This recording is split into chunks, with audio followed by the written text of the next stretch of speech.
Hey you guys, it's Dani. Today on our reviews and recitations, we are going to be looking at Cursed Auguries. This is by Anna Sora, and I'm kind of obsessed with this right now, like no lie. Its whole vibe is just everything I want out of this spooky season, if I'm being honest. And it is so like gritty and grungy and folksy. It's like old magic vibes, but like in the dirt and muck and soil. Like there's just something about it that I cannot get enough of. Probably my favorite pip deck right now. And so I would like to share this with you along with some spooky readings. I will have all the information to this as well as the readings that I'm going to be doing linked down below. So if you have not seen reviews and recitations yet for this spooky season, what I'm going to do is we'll take a look at this deck, look at the box, talk about it a little bit. We will do a flip through where you will hear some prose or poetry over the flip through, and then at the end we will do like regular review stuff, cardstock, guidebooks, the regular stuff. So let's get to it. All right, so this is Cursed Auguries. This is just a regular tuck box that it's in. Here it's got Anna Sora, who is a Spanish artist, the website, a little blip on the back that says, step into a world of dark fairy tales with this deck of 78 cards. Evoking imagery of the old craft and folk magic, it is suitable for both new and experienced readers.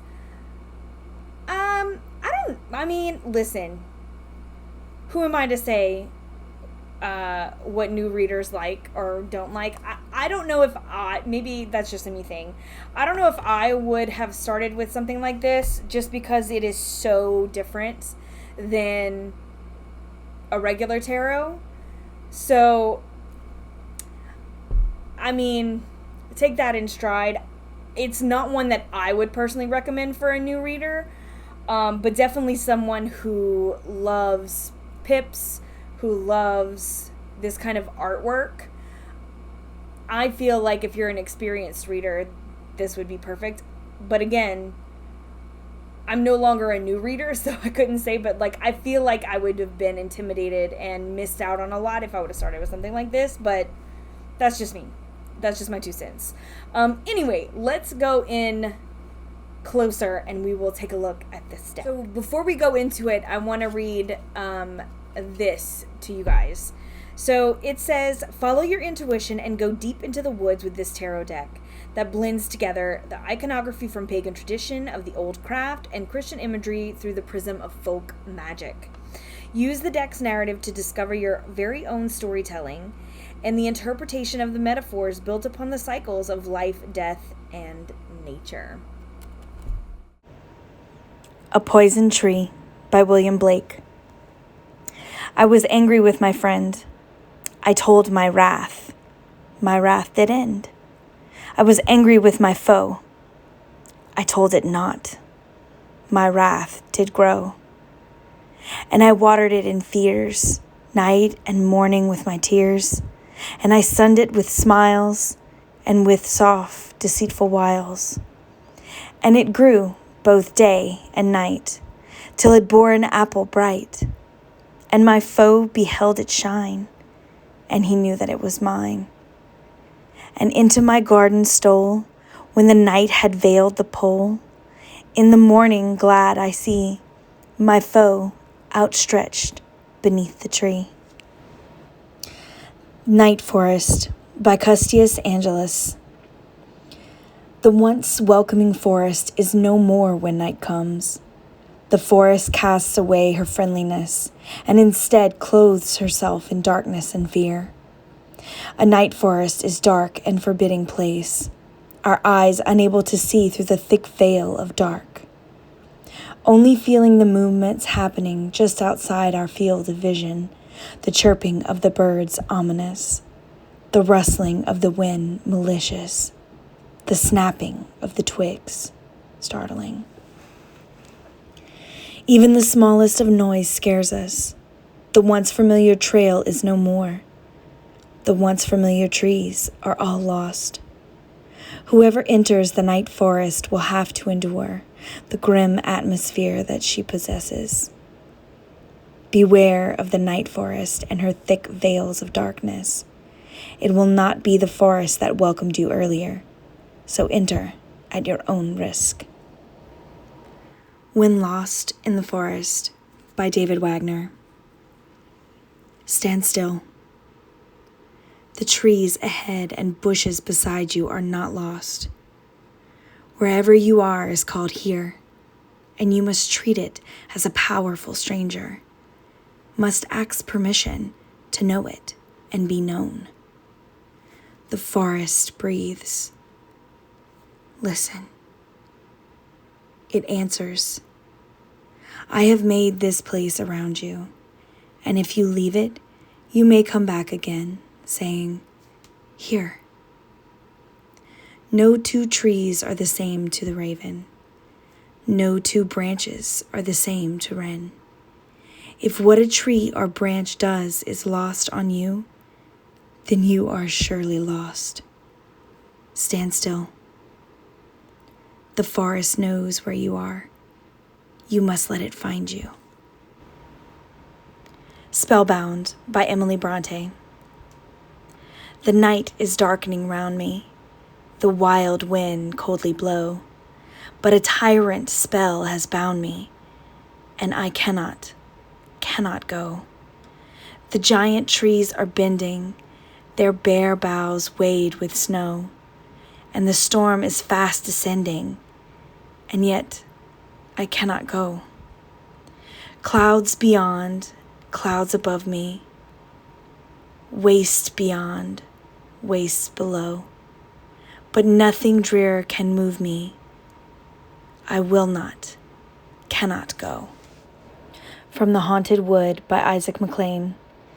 It is said that the spirits of buried men oft come to this wicked world again, that the churchyard turf is often trod by the unlaid tenants of tomb and sod, that the midnight sea itself is swept by those who have long beneath it slept.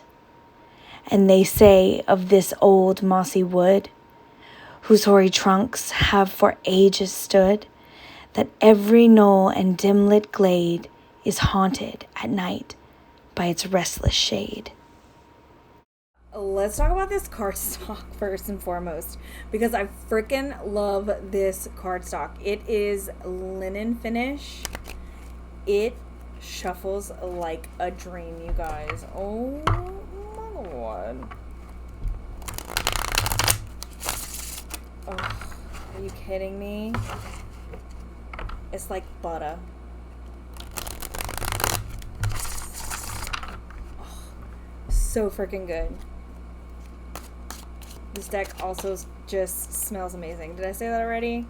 I don't know if I remember if I said that, but it does. It smells so good. I love using it. Everything, any which way you want to shuffle, spread, it is just fantastic. This is standard tarot size. Like I said, I really love this linen cardstock.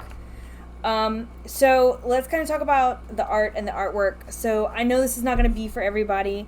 I know there are some, like, again, it's called cursed. So, I mean, we're going to have some, like, unsettling images, to say the least.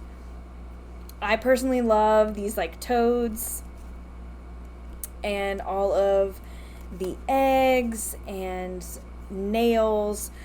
Nails also remind me of teeth, especially because we do have teeth in here. The majors are very beautiful, and I think that's why I was like, you know, I don't know if I would say a newbie, just because, like I said, I mean, do what you want, but like, for me, personally, I feel like because this doesn't have a guidebook, this doesn't really go through the symbolism and the, like, I'm gonna say, like, quote unquote traditional things that we normally see in a tarot, as far as majors and minors. I mean, they're just pips, of course, for the minors. So that's not really a big deal. That's not the reason for, me saying, like, I don't know if a newbie would be into this, because if you learn on this is simple. I'm talking about the majors and the court cards, because they are so, I don't know, like, abstract. They're so different.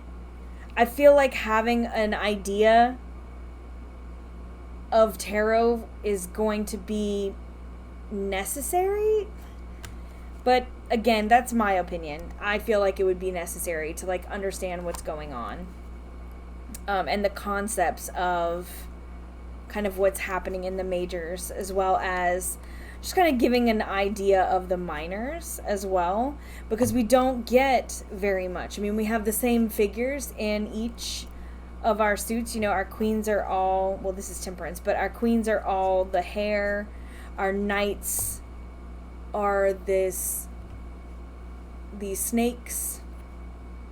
So it's like, I don't know. That would be the only thing I would have to say, is like, if you're newer, it might be lacking the symbols that you're normally going to see in tarot. So, like, I feel like if you learn on this, it would be hard to transfer that knowledge to another deck, because it is so specific. I think that's kind of where I'm at it with this. But that's the only thing I would say, because I love the way that it reads. I like the images. I like the plain pips. I know that a lot of people call these really lazy pips. And in some decks, I feel like doing stuff like this is very lazy, because it doesn't seem to have a rhyme or reason, except that in this one, I feel like most of them do. Now, the way that the cups are packed together in that way, it's not as much for that. It's more about the numerology of the thing, but I feel like all the other suits, like, I still have something to go on if I want to not only look at the numerology, but also look at what is happening here. Like, I don't know, for instance, the way this Four of Swords is done, everything kind of coming in this center, kind of one on top of the other, like, that was a very distinct choice. It's not just laid out in whatever. Like, this was made very distinct. So there are still some clues as to kind of what meanings can go along with these pips, as well as the numerology, the elemental, the traditional kind of XYZs. So I really do enjoy using it, especially because of this. Like, even the sticks, it's like, oh, it's just a bunch of sticks that are laid out. But they are all different. They are all different, and the way that they interact with each other. So, like, there is still a bit of intuitive hits that you can get in the same way that you can get them in the Marseille style, where, some things are blocked in, some things are mirrored, there are other things that look like they're growing, and it's like, even in a pip, I think a lot of people miss those subtleties, but this one really made me think about that, and really made me look into these pips a little differently, and in the way that I read pips in general, if I'm being honest. So I will say that it kind of expanded this for me. And so I think that's another reason why I really enjoyed this deck. I have been using it quite a bit. I know that, again, some people have a thing with teeth, with nails, with animals. Like, this is definitely not one for everyone. Look at these snails. I love the snails. Anyway, but with all the froggy, toad-like references, I love that, number one, because I do love me some amphibians. But in general, it's just got a creepy vibe, and it's so strange and unusual, and like I said, I am really into it, and I've been using it quite a bit. I just really feel like it holds the season well, and it's something that I'll probably come back to each season, because it really gets that nitty-gritty that I'm always after this time of year. So it's like, not necessarily like Halloween Samhain energy, more like fall into the beginning of winter energy, where like everything, I'm like back into the earth for me, everything is back into the earth. So that's kind of where my mind goes. So I feel like this is going to be one of those late summer through autumn kind of decks for me. So that's it. Thanks so much for watching, you guys. I hope that you enjoyed this review and recitation. I am very curious to hear what you think about this deck. I know it's not for everyone. I know the type of pips that it is. Some people have issue. I sometimes have issue, but this one just strikes me in the right way. So I'm very curious to hear what you guys have to say. If this is something that you guys would use, and if not, I'd really like to know why. I'd really like to know why. Like, is it the art? Is it the imagery? Is it the no guidebook? I'd love to know. I would love to know. So leave those comments down below. Also, like I said, everything is going to be in the description box for this deck and the recitations that were done. Those are all going to be down below, so you can check out all that, as well as how to get into the Mystic Fam, which is our membership here. Three Fat Readers, which is the collab channel that we do live chats, myself, Lisa at Lisa Pepez, and Dustin at Modern Metaphysique. So if you guys have not checked that out, I would definitely do so. It's a hoot. Anyway, those things, as well as all my other social media links, links to my Etsy shop, how to book a reading, all that good stuff. All that is going to be linked down below. Like, subscribe, or not. Do the YouTube thing, and I will see you all very soon. I'm sending you all my love. Mwah! Later, Gators.